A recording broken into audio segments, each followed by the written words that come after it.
Okay, guys, welcome back. We've got quarter two started, and this is unit 3. We are going to be talking about the kingdom Protista and then the phylum Porifera within the kingdom Animalia. But this Protista is a good transition into animals because they have animal-like organisms in the kingdom, and hopefully you can see some connections of why we are covering this to start our simplest animals. So we've got kingdom Protista. They are protists that are unicellular organisms that have a nucleus. Okay, they are similar to bacteria in that they are unicellular usually, and they are one of the first groups of living things on Earth from like 1.5 to 1.7 billion years ago. And they are usually microscopic. They can cause diseases, and they can be parasites. So these are the things that are the same to bacteria. So I want you to do a little, we called it a sideways mustache, the little bracket thing, to show that they are the same, and write same next to bacteria there to show the similarities. And then we have the differences. The difference is that they're eukaryotic and that they have DNA in their nucleus, so bacteria does not. They generally live as individual cells, and protists vary greatly in appearance and function, whereas bacteria look a lot the same and perform the same. So the protists really are, they just consider it a dumping ground. So it includes organisms that have many exceptions to the rules that scientists attempt to apply them to. So they follow, some of them follow the fungi rules, but then not quite. And some follow plants, but not quite. And some are animals, but not quite. And so they just kind of threw them all in here. I kind of refer it to most people have a kitchen drawer that when they get stuff or pens or things like this, little things that they don't know exactly what to do with or can't really take the time to go put them in the right place, they throw it there. So it's like the junk drawer, okay? So that's really what this protist is. It's just kind of everything that was thrown in that they didn't quite know where to put, okay?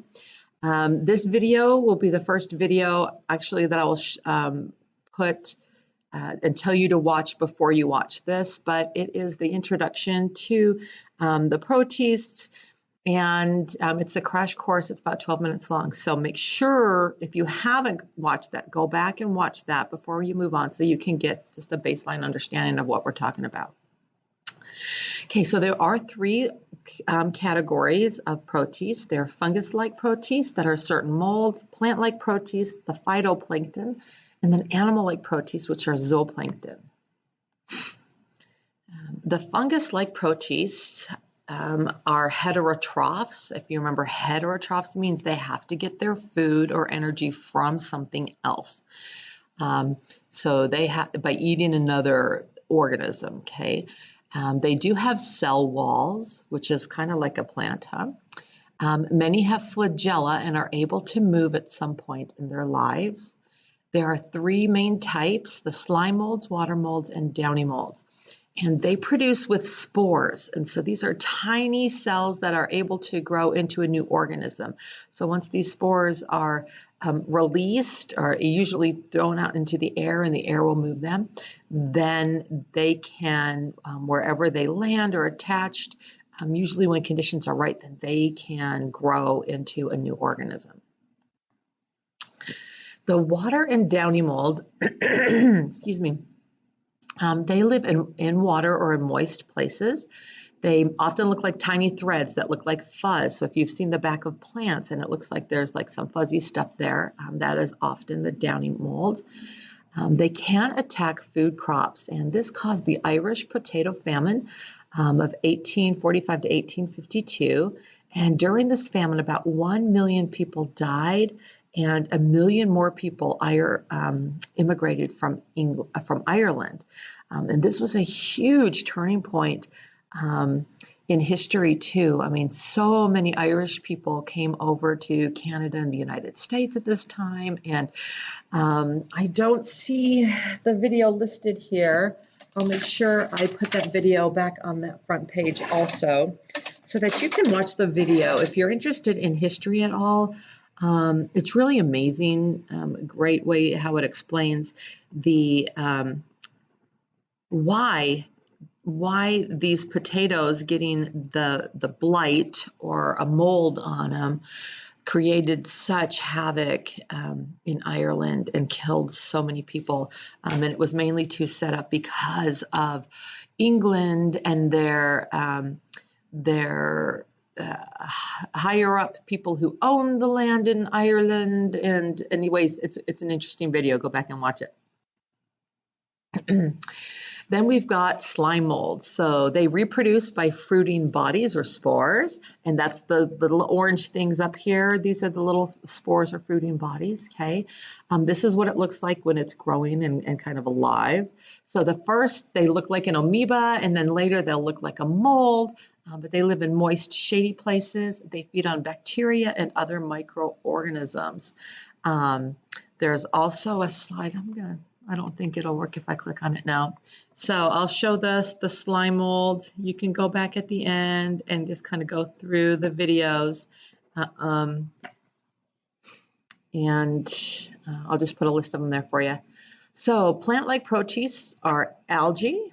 Okay, they are unicellular and multicellular. They usually come in colonies or groups of unicellular protists. They can move on their own. They are autotrophs, so they make their own food from simple materials using light energy or photosynthesis, right? It produces 70% of the Earth's oxygen, and the pigments, they have tons of pigments with chemicals that produce color. So that's why these algae blooms and things you see come in very colorful arrays. So there are 6 groups of plant-like protists. We've got Oh, I didn't realize it made a weird noise when it does that. Euglenoids, the diatoms, the dinoflagellates, red algae, green algae, and brown algae. So we'll talk about each one of these quickly and give you some examples. The euglenoids are green, they're unicellular, they live in fresh water. They are autotrophs, but can be heterotrophs under certain conditions, which means they do photosynthesis, but they can engulf something and eat it if they need to. They have flagella for swimming. There is an eye spot that is sensitive to light, and they have chloroplasts, which gives it the green color. And then a pellicle, which is a thick membrane around the outside edge of it. So the euglenoids, I also have a video for that.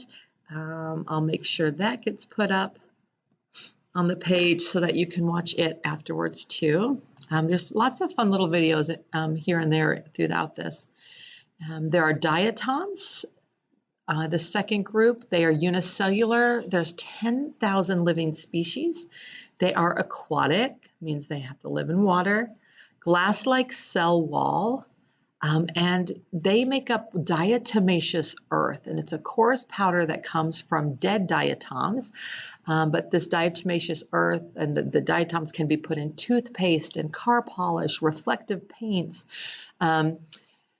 It's often sold for like emergency preparedness also, so that it'll keep away rodents and animals and stuff that want to get into things and mess it up. For example, if you have to go for days without running water and cannot use the bathroom inside your house and flush the toilet, right?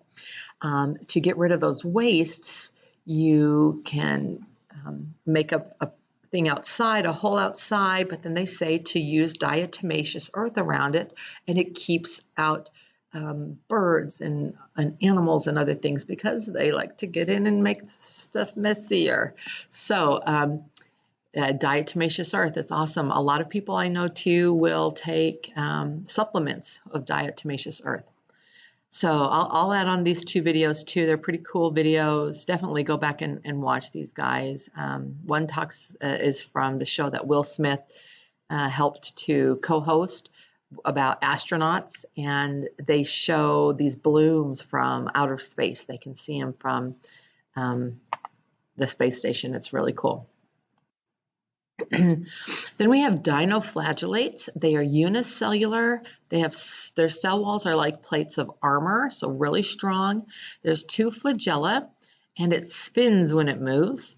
They are definitely colorful and have many pigments. They can glow in the dark, and it causes the red tide. These other 2 videos are awesome. They are about in San Diego just earlier this year. It shows pictures of the red tide, and during the day it looks kind of brown and murky-ish, but then at night when the water gets agitated, it turns into this bright blue bioluminescence color. It's so beautiful. And then the dolphins, as they swim, you can see the shape of the dolphin and then the trail behind them in this blue bioluminescence. So just absolutely gorgeous. It can be harmful though. So in Florida, they are having definite problems with this algae blooms that comes on from the red tide, and it's killing not only the fish but large organisms also, turtles and sharks and things. So watch both videos. You will not be disappointed. Okay, next we have red algae. So they are multicellular seaweeds. They live in the deep ocean waters, used for ice cream and hair conditioners, so smooth stuff, and used as food in Asia. Green algae most are unicellular. Some will form colonies. Few are multicellular. They can live in fresh and salt water and on land and in damp places. They are very closely related to green plants, and they are actually considered the bridge right between the real primitive cells and then the bridge to plants, which are more complex for the plant side. Brown algae, often called seaweed, it can contain brown, green, yellow, orange, and black pigments. They attach to rocks and have air bladders. Giant kelp can reach up to 100 meters long, and it's used as food thickeners. So I've got a great video also. This one's a little longer, but it is a beautiful video, and it shows these kelp forests by Catalina Island. So that's just off of California. If any of you guys have taken the cruise off of California down to what's it called? The Mexican city down there. We did it with our family. It was awesome, but we ended up going to Catalina for a day.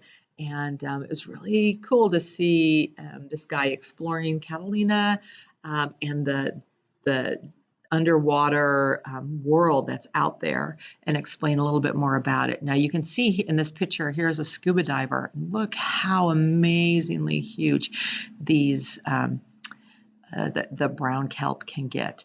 If you walk along the beach, often you'll see these kind of brown seaweed type leaves, and then they'll have little air bladders all stuck to them. So you can totally see them better in the video, and I encourage you to go back and watch the videos. You'll get a little bit more out of them. There's more understanding too of what we are talking about. It should be great. Don't forget, you have got to check in now with me once a week on the forms, so that you can reach that forms on the module that I put up on Unit 3. You can reach that form on the home page of the Canvas page for zoology. So figure out a way that you'll remember to do that before Friday midnight every week. That is your attendance sheet, and it asks you a few questions about if you've done the assignments, you've kept up on notes, and have no questions for me. Also, we are changing the Google Meet times. I just had too many Google Meets going on at different times, and not enough people were attending. There was the same people over and over, and so you know who you are. Thank you. I appreciate you tons. And please jump on. Our zoology Google Meet will be on Monday at 1 o'clock. Okay, and so just do Google Meet and use the code zoology. But if any way possible to jump on those, get your questions answered. If not, email me. I am available to you around the clock. When I try to get home at night, I will look at my emails once and answer them quickly, usually before 10, so that when I come back to school the next day, I have a fresh inbox. So do that. And weekends, I will turn my computer off also, so don't expect immediate response on weekends, although I usually do. Okay, if you've got any questions, email me. You guys are great. Looking forward to an incredible second quarter with you guys. And I'm here for you. I want you to succeed. Don't get behind. Get these assignments in. Keep up with the notes. Love ya. Bye.